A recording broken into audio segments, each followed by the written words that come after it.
അപ്പോൾ full marks ഒക്കെ വാങ്ങിച്ചപ്പം എന്താണ് എക്സൈറ്റഡ് ആണോ? പാരൻസ് ഒക്കെ ഹാപ്പി ആണോ?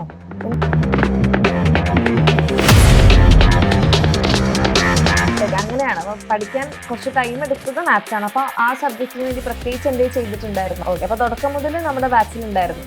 അപ്പോൾ ആദ്യം തന്നെ ഒരു കൺഗ്രാറ്റുലേഷൻസ്. ഹലോ മോളെ. അപ്പോൾ ആദ്യം തന്നെ ഒരു കൺഗ്രാറ്റുലേഷൻസ്. നല്ല അടിപൊളി ഒരു അച്ചീവ്മെൻ്റ് ആണ് നേടിയിരിക്കുന്നത്. അപ്പോൾ ഫുൾ മാർക്സ് ഒക്കെ വാങ്ങിച്ചപ്പം എന്താണ് എക്സൈറ്റഡ് ആണോ? പാരൻസ് ഒക്കെ ഹാപ്പി ആണോ? എന്തായിരുന്നു ഫസ്റ്റ് റിയാക്ഷൻ? എല്ലാവർക്കും സന്തോഷമായി. ഓക്കെ, അപ്പോൾ മോള് നമ്മുടെ ഏത് ബാച്ച് ആയിരുന്നു? അതോ അഗ്നി ബാച്ച് തന്നെയായിരുന്നോ അതോ ലാസ്റ്റ് റിവിഷൻ ബാച്ച് ആയിരുന്നോ? അഗ്നി ബാച്ച്. ഓക്കെ, അപ്പോൾ തുടക്കം മുതൽ നമ്മുടെ ബാച്ചിലുണ്ടായിരുന്നു. അപ്പോൾ മോൾ എപ്പം മുതലാണ് നമ്മുടെ എക്സാമിനറിന്റെ ക്ലാസ് ഒക്കെ കണ്ടു തുടങ്ങിയത്? +1 ആദ്യമായിട്ടാണോ? അല്ലല്ല, 9th മുതൽ കാണലുണ്ട്. 10th മുതൽ ബാച്ചിലുണ്ട്. 10th മുതൽ ലക്ഷ്യ ബാച്ചിലുണ്ടായിരുന്നു. ഓക്കെ, അപ്പൊ ആദ്യമായിട്ട് നമ്മുടെ ബാച്ചിലെ ക്ലാസ് കാണുന്നത് SLC എന്നാണ്. Batch class. Okay okay. ഏതാണ് മോളുടെ ഫേവറേറ്റ് സബ്ജക്ട്? അങ്ങനൊന്നുമില്ല, ബയോളജി നല്ല ഇഷ്ടമാണ്. ഓക്കെ. ആദ്യം വലിയ ഇഷ്ടമായിരുന്നില്ല, പിന്നെ മിസ്സിന്റെ ക്ലാസ് കാണാൻ തുടങ്ങിയപ്പോൾ മുതലാണ് നല്ല ഇഷ്ടപ്പെട്ടത്. ഓ, അടിപൊളി. അപ്പോൾ ഏതിലായിരുന്നു ഫസ്റ്റ് +1 റിസൾട്ട് വന്നപ്പോ മാർക്ക് കുറഞ്ഞുണ്ടായി? അപ്പം എത്ര മാർക്ക് മൂക്ക് കുറഞ്ഞ? 2, 3 എത്ര മാർക്കായിരുന്നു ഫസ്റ്റ്? 4 മാർക്ക് കെമിസ്ട്രിയിലായിരുന്നു കുറഞ്ഞത്. ഓക്കെ, അപ്പൊ കെമിസ്ട്രിയിൽ കുറച്ചുകൂടി കഷ്ടപ്പെട്ട് അല്ലേ അത് അടിപൊളിയാക്കി എടുത്തു. ഏതാണ് ഇഷ്ടമില്ലാത്ത സബ്ജക്ട്? അങ്ങനൊന്നുമില്ല, മാത്സ് ഒക്കെ പഠിക്കുമ്പോൾ കുറച്ചും കൂടി സമയം എടുക്കും. ഓക്കെ, അങ്ങനെയാണ്. അപ്പൊ പഠിക്കാൻ കുറച്ച് ടൈം എടുത്തത് മാത്സ് ആണ്. അപ്പൊ ആ സബ്ജക്റ്റിന് വേണ്ടി പ്രത്യേകിച്ച് എന്തെങ്കിലും ചെയ്തിട്ടുണ്ടായിരുന്നോ? അപ്പൊ കുറച്ചും കൂടി സമയം പഠിക്കും മറ്റേനെക്കാട്ടിലും. ഓക്കെ, അപ്പോൾ നമുക്കിപ്പോൾ കുറേ ഓൺലൈൻ പ്ലാറ്റ്ഫോമുകൾ ഉണ്ടല്ലോ. അപ്പോൾ എക്സാമിനർ ചൂസ് ചെയ്യാനുള്ള ഒരു കാരണം എന്താ? കാരണം ഞാൻ 10th ക്ലാസ് കാണാൻ തുടങ്ങിയപ്പോൾ മുതൽ എന്തോ ഒരു വ്യത്യാസം തോന്നി. പെട്ടെന്ന് സിമ്പിളായി മനസ്സിലാവുന്ന പോലെ തോന്നിയാണ്. അതുകൊണ്ടാണ് എല്ലാം കുറച്ചുകൂടി സിമ്പിളായി മനസ്സിലാവാൻ തുടങ്ങിയതുകൊണ്ടാണ് പിന്നെ എക്സാമിനറിന്റെ ബാച്ചിൽ തന്നെ പഠിക്കാൻ നേരിച്ചത്. ഓക്കെ, അപ്പോൾ മോൾക്ക് ഇപ്പോൾ എക്സാമിനറിന്റെ ബാച്ചിൽ ജോയിൻ ചെയ്തതിന് ശേഷം എന്തെങ്കിലും മാറ്റമുള്ളതായിട്ട്? അപ്പം മോളുടെ ഇപ്പം ചില ആൾക്കാരൊക്കെ പറയാറുണ്ട് ചില സബ്ജക്ട്സ് ഇതിനു മുമ്പ് ടഫായിരുന്നു പക്ഷെ അതിനുശേഷം ഭയങ്കര നന്നായിട്ട് പഠിക്കാൻ പറ്റി. അങ്ങനെ മോളുടെ പഠന രീതിയിൽ എക്സാമിനർ എങ്ങനെ ഹെൽപ്പ് ചെയ്തു എന്നാ തോന്നുന്നത്? ആദ്യം ബാച്ചിലൊക്കെ ഉള്ളതിന് മുമ്പ് ഏതെങ്കിലുമൊക്കെ എപ്പോഴെങ്കിലും പഠിക്കും. ഇത് കുറച്ചും കൂടി ഓർഗനൈസ് ആയി പഠിക്കാൻ സഹായിച്ചു. ഓക്കെ, അപ്പൊ നമ്മുടെ ബാച്ചിൽ ഇപ്പൊ കുറേ ഫീച്ചേഴ്സ് ഉണ്ടല്ലോ. അപ്പൊ അതിൽ മോൾക്ക് ഏറ്റവും യൂസ്ഫുൾ ആയിട്ട് തോന്നിയിട്ടുള്ള ഫീച്ചർ ഏതാ? തോന്നിയത് PYQs ആണ് ഏറ്റവും കൂടുതൽ യൂസ്ഫുൾ ആയി തോന്നിയത്. ഇപ്പൊ ഒരു ചാപ്റ്റർ പഠിച്ചു കഴിഞ്ഞിട്ട് PYQ ചെയ്യുമ്പോൾ ഒന്നും കൂടി അത് മനസ്സിലാക്കാൻ, ഇപ്പൊ നമ്മൾ എവിടെയെങ്കിലും വിട്ടുപോയിട്ടുണ്ടെങ്കിൽ അതൊന്നും കൂടി പഠിക്കാനും ഒക്കെ പറ്റി. ഓക്കെ, അപ്പോൾ ഭയങ്കര ഫ്രീക്വന്റ് ആയിട്ട് റിവിഷൻ ചെയ്യുന്ന ആളാണോ? അതായത് നമ്മൾ എപ്പോഴും പറയാറുണ്ടല്ലോ ബാച്ചിൽ റിവിഷൻ ഇമ്പോർട്ടന്റ് ആണ് എന്ന്. അപ്പം മോൾ എങ്ങനെയാ റിവിഷൻ ചെയ്ത്? ഒരു ദിവസം പഠിച്ചു കഴിഞ്ഞിട്ട് അന്ന് രാത്രി ഒന്നും കൂടി നോക്കും ഒക്കെ, പിന്നെ ഒരു കുറച്ച് ദിവസം കൂടി കഴിഞ്ഞിട്ട് നോക്കും, പിന്നെ എക്സാമിന്റെ ഒക്കെ ടൈമിലാണ്. അതായത് പഠിച്ചതിന്റെ അന്നും പിന്നെ 2-3 ദിവസം കഴിഞ്ഞിട്ട് പിന്നെ എക്സാം ടൈമിൽ, അങ്ങനെയാണോ? ഓക്കെ, അപ്പോൾ പഠിച്ച അന്ന് റിവൈസ് ചെയ്യുമ്പോൾ എന്താ ചെയ്യുക? നോട്ട് വെച്ചാണോ പഠിക്കുക? ഞാൻ കൂടുതൽ ക്ലാസ് കണ്ടിട്ടാണ് പഠിക്കല്. അപ്പോൾ ലെക്ചർ നോട്ട് ഉണ്ടാക്കും ചെറുതായിട്ട്. ഇപ്പോൾ ഒരു ക്ലാസ്സിന്റെ ഒരു പേജിൽ ഫുള്ള് നോട്ട് കൊള്ളണ പോലെ അങ്ങനെ ഉണ്ടാക്കിയിട്ട് ജസ്റ്റ് ഒന്ന് നോക്കും, അത് ഒന്നും കൂടി ഒന്ന്. ഓക്കെ, അപ്പൊ നമ്മുടെ ബാച്ചിൽ ഇപ്പൊ ലൈവും ഉണ്ടായിരുന്നു, ഓൾറെഡി നമ്മൾ റെക്കോർഡഡ് ക്ലാസ്സും പ്രൊവൈഡ് ചെയ്തിട്ടുണ്ടായിരുന്നു. മോൾ ഏറ്റവും കൂടുതൽ ഏതാ യൂസ് ചെയ്തത്? ലൈവ് ക്ലാസ് കണ്ട് പഠിക്കുന്ന ആളാണോ അതോ അത് കഴിഞ്ഞിട്ട് റെക്കോർഡഡ് ക്ലാസ് അതിൻ്റെതായിട്ടുള്ള പേസിൽ സ്പീഡൊക്കെ അടിച്ച് കാണുന്ന ആളാണോ? എനിക്ക് റെക്കോർഡഡ് ക്ലാസ് ആണ് ഒന്നും കൂടി എഫക്റ്റീവായി തോന്നിയിട്ടുള്ളത്. ലൈവ് കാണലുണ്ടായിരുന്നു ഫസ്റ്റ് ഒക്കെ, പിന്നെ ലൈവിന്റെ ഒപ്പം പോകാൻ പറ്റില്ല. ആദ്യമായിട്ട് പഠിക്കുമ്പോൾ ലൈവിന്റെ ഒപ്പം പോകാൻ പറ്റില്ല, അപ്പോൾ ലൈവിന്റെ തന്നെ റെക്കോർഡഡും കാണലാണ്. അപ്പം നമുക്കിപ്പം ആദ്യമായിട്ട് ഇപ്പോഴാണല്ലോ കുറച്ച് ഓൺലൈൻ ക്ലാസ്സുകൾ തുടങ്ങിയത്. അതിന് മുൻപൊക്കെ ഓഫ്ലൈൻ ആയിരുന്നല്ലോ. അപ്പോൾ ഓൺലൈൻ ആണോ ഓഫ്ലൈൻ ആണോ മോള് കൂടുതൽ പ്രിഫർ ചെയ്യുക? അല്ലെങ്കിൽ ഇപ്പം മോളുടെ ജൂനിയേഴ്സ് ഒക്കെ ഇനി വരുമ്പോൾ അവർക്ക് എന്താ മോള് സജസ്റ്റ് ചെയ്യുക? എനിക്ക് ഒന്നും കൂടി ഓൺലൈൻ ക്ലാസ് ആണ് ഇഷ്ടം. നമുക്ക് എപ്പോൾ വേണമെങ്കിൽ കാണാം, എങ്ങനെയാണെങ്കിൽ കാണാം. മനസ്സിലായില്ലെങ്കിൽ ഒന്നും കൂടി കാണാൻ വേണമെങ്കിൽ. അതുകൊണ്ട് എനിക്ക് ഓൺലൈൻ ക്ലാസ് ആണ് ഒന്നും കൂടി ഇഷ്ടം. പക്ഷേ ഡിസ്ട്രാക്ഷൻസ് ഒന്നും വരാതെ നോക്കണം നമ്മൾ തന്നെ. ഡിസ്ട്രാക്ഷൻസ് പറഞ്ഞപ്പം എല്ലാവർക്കും ഇൻക്ലൂഡിങ് എനിക്ക് പോലുള്ളൊരു സാധനമാണ് ഈ ഡിസ്ട്രാക്ഷൻ. അപ്പൊ ഈ ഡിസ്ട്രാക്ഷൻസ് ഒഴിവാക്കി ഇപ്പം ഫുൾ മാർക്കിലേക്കൊക്കെ എത്താൻ മോൾ എന്താ ചെയ്തിട്ടുണ്ടായത്? എനിക്ക് ഇൻസ്റ്റഗ്രാമൊക്കെ ഉണ്ട്, യൂട്യൂബും ഒക്കെ യൂസ് ചെയ്യലുണ്ട്. പക്ഷെ എക്സാമിന്റെ ടൈമിൽ ഉപയോഗിക്കലില്ല. എക്സാമിന് ഒരു മാസം മുമ്പൊക്കെ അൺഇൻസ്റ്റാൾ ചെയ്യും, ഡീആക്ടിവേറ്റ് ഒക്കെ ആക്കി വെക്കും. അല്ലെങ്കിൽ ഉപയോഗിച്ചതിന് ശേഷം ലോഗൗട്ട് അടിക്കും. അപ്പോൾ അവിടെ ഒരു ഫ്രിക്ഷൻ വരുന്നതുകൊണ്ട് നമുക്ക് തന്നെ ഇടയ്ക്ക് എടുക്കാനൊന്നുമില്ല പഠിക്കണതിൻ്റെ ഒക്കെ ഇടയിൽ. Very good. അപ്പോൾ യൂട്യൂബിലായിരിക്കുമല്ലോ നമ്മുടെ ക്ലാസ്. അപ്പം നമുക്ക് യൂട്യൂബ് അങ്ങനെ ചെയ്യാൻ പറ്റില്ല. അപ്പോൾ യൂട്യൂബിൽ ഇപ്പം നമ്മൾ ക്ലാസ് കണ്ടുകൊണ്ടിരിക്കുന്നതിനിടെ താഴെ ഇങ്ങനെ കുറേ സജഷൻസും വീഡിയോസൊക്കെ വരുമല്ലോ. അപ്പോൾ അതെങ്ങനെയാണ് മാനേജ് ചെയ്തേ? നമുക്കൊരു സെൽഫ് കൺട്രോൾ വേണം. എല്ലാം അങ്ങനെ ചെയ്യാനും പറ്റൂല. അപ്പോൾ അതൊക്കെ നോക്കിയിട്ടാണ് കാണാൻ. അപ്പോൾ ഈ പഠിക്കണം, ഫുൾ മാർക്ക് വാങ്ങിക്കണം എന്നുള്ള രീതിയിൽ അത് മോളെ എഫക്ട് ചെയ്തിട്ടേ ഉണ്ടായില്ല. ക്ലാസ് എന്നാൽ ക്ലാസ് തന്നെ കാണും, അങ്ങനെയായിരുന്നോ? ഫുൾ അങ്ങനെയൊന്നും പറയാൻ പറ്റില്ല. ഇടയ്ക്ക് ഷോർട്സ് ഒക്കെ കാണാൻ താഴെ വരുമ്പോൾ. പക്ഷെ അപ്പൊ നമുക്ക് തന്നെ മനസ്സിലാവും ക്ലാസ്സിന്റെ ഇടയിലാണെന്നൊക്കെയാണ്. അങ്ങനെ ക്ലാസ് തിരിച്ചു പോയി കാണും. ഓക്കെ, അപ്പൊ എത്രയും പെട്ടെന്ന് തിരിച്ചു വരിക എന്നുള്ളൊരു കാര്യമാണല്ലേ, അതിലങ്ങ് മതിമറന്നു പോവാതിരിക്കുക. ഓക്കെ, അപ്പം മോള് ബാച്ചിൽ പഠിച്ച ആളാണ്. ഇപ്പൊ നമ്മുടെ SSLC-യിലായാലും +1-ലായാലും ഒരേ ബാച്ചിലുണ്ടായിരുന്നോ?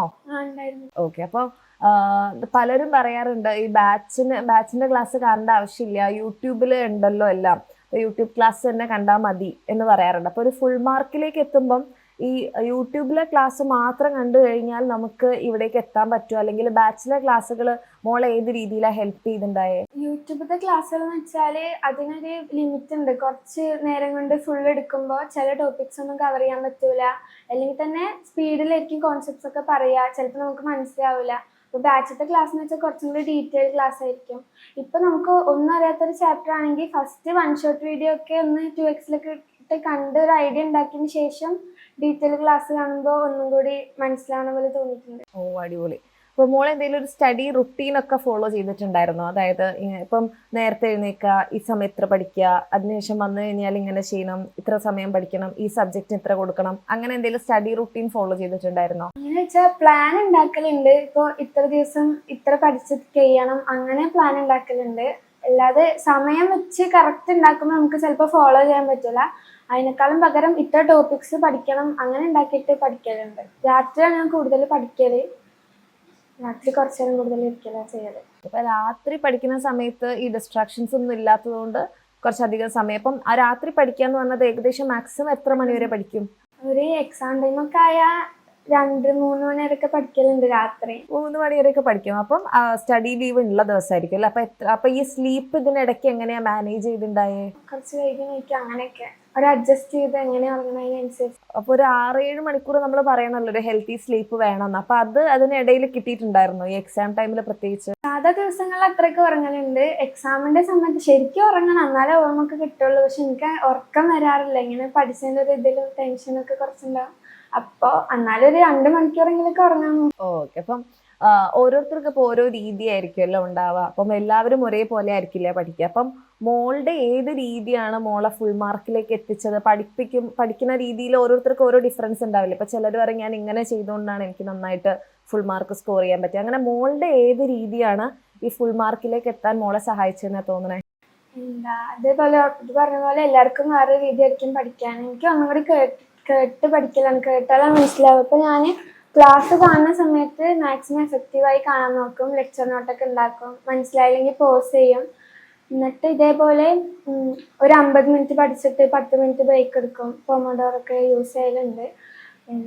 പിന്നെ നമ്മൾ പഠിച്ചു കഴിഞ്ഞാൽ അത് വെറുതെ വായിച്ചു നോക്കാതെ പകരം ഒന്ന് ആലോചിച്ച് നോക്കും. ഓർമ്മ ഉണ്ടോ ഇതെന്നൊക്കെ ഒന്ന് ആലോചിച്ച് നോക്കും. മനസ്സിലായില്ലെങ്കിലാണ് പിന്നെ ഒന്നും കൂടി എടുത്ത് നോക്കുക. ഓ, വെരി ഗുഡ്. ഞാൻ ഓരോ വീഡിയോസിൽ ഇങ്ങനെ ഈ എഫക്റ്റീവ് ആയിട്ടുള്ള കാര്യങ്ങളൊക്കെ പറയാറുണ്ട്. പക്ഷെ അതിൽ എത്ര പേര് ഈ കാര്യങ്ങൾ ചെയ്യുമെന്ന് തീരെ വിചാരിച്ചില്ല. ഇപ്പം ഇത് കേട്ടപ്പം ഭയങ്കര സന്തോഷം. സാധാരണ നമ്മൾ 1 മണിക്കൂർ ഉള്ളതിൽ 50 മിനിറ്റ്സ് പഠിക്കണം, 10 മിനിറ്റ് ബ്രേക്ക് എടുക്കണം, പഠിച്ചത് ഒന്നുകൂടി ആലോചിച്ച് നോക്കണം എന്നൊക്കെ നമ്മൾ പറയാറുണ്ടെങ്കിൽ കൂടെ ഒരു ഫുൾ മാർക്ക് കിട്ടിയ ആൾ തന്നെ അത് പ്രാക്ടീസ് ചെയ്യാറുണ്ടെന്ന് കേട്ടപ്പോൾ ഭയങ്കര സന്തോഷം. എനിക്കിപ്പം ധൈര്യമായിട്ട് പറയാലോ. അപ്പോൾ പ്രത്യേകിച്ച് നമ്മുടെ കുട്ടികളൊക്കെ ചോദിക്കാറുണ്ട് SSLC-യിലുള്ളവരോട് ഫുൾ A+ വാങ്ങിക്കാനുള്ള ടിപ്സൊക്കെ പറയുമ്പോൾ ലിയ ഫാത്തിമ പറഞ്ഞ ടിപ്സ് ആണെന്നൊക്കെ പറഞ്ഞിട്ട് മിസ് പറയുന്നുണ്ട്. അപ്പോൾ എല്ലാവർക്കും ഈ +2-ലേക്കും +1-ലേക്കൊക്കെ വരുമ്പം അവർ പറയുന്നൊരു കാര്യം ഈസി ആയിട്ട് മറന്നു പോകുന്നതാണ് ഈ ഫിസിക്സിലെ ലോങ് ഡെറിവേഷൻസിൻ്റെ കാര്യം. അപ്പോൾ മോക്ക് അങ്ങനെ മറന്നു പോയിട്ടുണ്ടായിരുന്നോ ഈ ഡെറിവേഷൻസ് എക്സാം ടൈമിൽ? അല്ലെങ്കിൽ അങ്ങനെ മറന്നു പോകാതിരിക്കാൻ എന്താ ചെയ്തേ? എന്തായാലും മറന്നു പോകും. എല്ലാവർക്കും മറന്നു പോകും. ഡെറിവേഷൻസ് ഒക്കെ നമ്മളിപ്പോൾ എഴുതി പഠിച്ചാലും കുറച്ച് ദിവസം കഴിഞ്ഞാൽ പിന്നെയും മറന്നു പോകും. ഡെറിവേഷൻസും ഓർഗാനിക് കെമിസ്ട്രി ഒക്കെ എഴുതി തന്നെയാണ് പഠിക്കൽ. ഒന്ന് എഴുതി പഠിച്ചതിന് ശേഷം പിന്നെ നമുക്ക് നോക്കുമ്പോൾ അത് കുറച്ചും കൂടി ഈസി ആയിരിക്കും. അപ്പോൾ എക്സാം ടൈമിൽ ഒന്നും കൂടി നോക്കും, എഴുതി തന്നെ പഠിക്കും.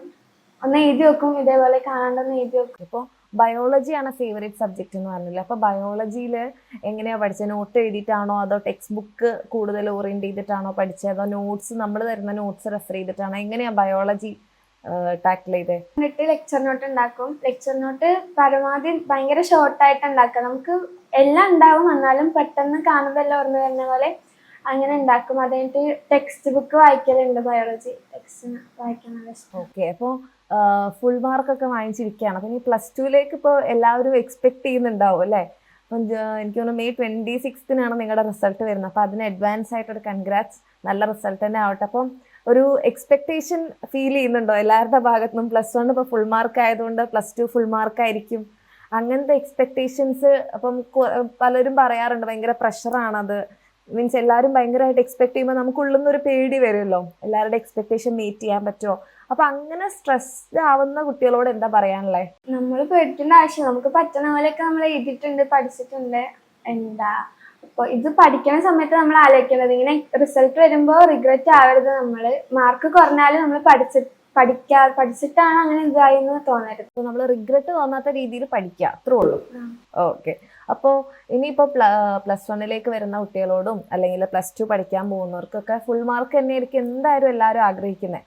അപ്പോൾ അങ്ങനെ ഫുൾ മാർക്ക് വാങ്ങിക്കാൻ ആഗ്രഹിക്കുന്നവർക്ക് മോക്ക് കൊടുക്കാനുള്ള ഒരു സജഷൻ അല്ലെങ്കിൽ ഒരു ഉപദേശം, നിങ്ങൾ ഇങ്ങനെയൊക്കെ ചെയ്യണം, അങ്ങനെയാണെങ്കിലാണ് നിങ്ങൾക്ക് കിട്ടുക, അങ്ങനെ ഒരു സജഷൻ മോക്ക് എന്താണ് അവരോട് പറയാനുള്ളത്? എപ്പോഴും ഫുൾ മാർക്ക് തന്നെ കിട്ടാന്ന് വിചാരിച്ച് പഠിക്കുക. ഫുൾ A+ എന്ന് പറയുമ്പോൾ നമ്മൾ അവിടെ ഒരു ലിമിറ്റ് വെക്കുക. ഒന്നല്ലെങ്കിൽ ഫുൾ A+ കിട്ടുക, അല്ലെങ്കിൽ അതിൽ കുറവാ കിട്ടുള്ളൂ. അപ്പോൾ ഫുൾ മാർക്ക് കിട്ടണമെന്ന് വിചാരിച്ച് പഠിക്കുക. പിന്നെ മോട്ടിവേഷൻ കിട്ടണമെന്ന് പറഞ്ഞ് ഇരിക്കാൻ പാടില്ല. മോട്ടിവേഷൻ നമുക്ക് അങ്ങനെ ഒരു സമയമില്ല, എന്തായാലും പഠിച്ചു തുടങ്ങാം, അപ്പം മോട്ടിവേഷനൊക്കെ വന്നോളാം. പിന്നെ കൺസിസ്റ്റന്റ് ആയി പഠിക്കുക. ഒരു മടുപ്പായിട്ട് ഇങ്ങനെ പഠിക്കരുത്, കുറച്ച് ഇൻട്രസ്റ്റ് ആയി പഠിക്കുക. അപ്പൊ നമുക്ക് കുറച്ചേരം കൂടി പഠിക്കാൻ പറ്റും. ഓ, അടിപൊളി. അപ്പം അത്രേ ഉള്ളൂ. മോക്ക് എന്തെങ്കിലും പറയാനുണ്ടോ? നമ്മളോട് എന്തെങ്കിലും പറയാനുണ്ടോ? Thank you. നിങ്ങളെ ക്ലാസ് ഒക്കെ നല്ലോണം ഹെൽപ്പ് ചെയ്തിട്ടുണ്ട് പഠിക്കാനും ഫുൾ മാർക്ക് കിട്ടാനും എല്ലാം. ഓ, okay okay, thank you so much and congratulations ഒന്നുകൂടെ. പാരന്റ്സ് ഒക്കെ നല്ലോണം സപ്പോർട്ട് ചെയ്തിട്ടുണ്ട് പഠിക്കാന്. അതെ അതെ, അത് ഭയങ്കര ഇമ്പോർട്ടൻ്റ് ആയിട്ടുള്ള ഒരു ഫാക്ടറാണ്. നമ്മുടെ കൂടെ നമ്മൾ ഇപ്പം എന്ത് വന്നാലും നമുക്ക് തന്നെ സപ്പോർട്ടായിട്ടും നമ്മൾ പറയുന്നതിനോടൊക്കെ പഠിക്കാൻ വേണ്ടിയിട്ടുള്ള ഒരു സപ്പോർട്ട് കിട്ടാന്ന് പറഞ്ഞാൽ ഭയങ്കര വലിയ ഫാക്ടറാണ്. അപ്പം അങ്ങനത്തെ ഒരു ഫാമിലി കിട്ടിയതിൽ മോള് ഭയങ്കര ബ്ലെസ്ഡ് ആണ്. ആൻഡ് മോളുടെ ഈ ഒരു സക്സസ്സിൽ നമുക്കും ഭയങ്കര ഒരു പാർട്ടാവാൻ പറ്റിയതിൽ ഞങ്ങളെല്ലാവരും ഭയങ്കര ഹാപ്പി. ഓക്കെ, അപ്പോൾ +2ൻ്റെ പ്രഷറൊന്നും വേണ്ട. ഏറ്റവും ബെസ്റ്റ് റിസൾട്ട്, മോളുടെ ഹാർഡ് വർക്കിൻ്റെ ഏറ്റവും ബെസ്റ്റ് റിസൾട്ട് തന്നെ +2 ഉണ്ടാവട്ടെ കേട്ടോ. ഓക്കെ, അപ്പോൾ താങ്ക് യു സോ മച്ച്.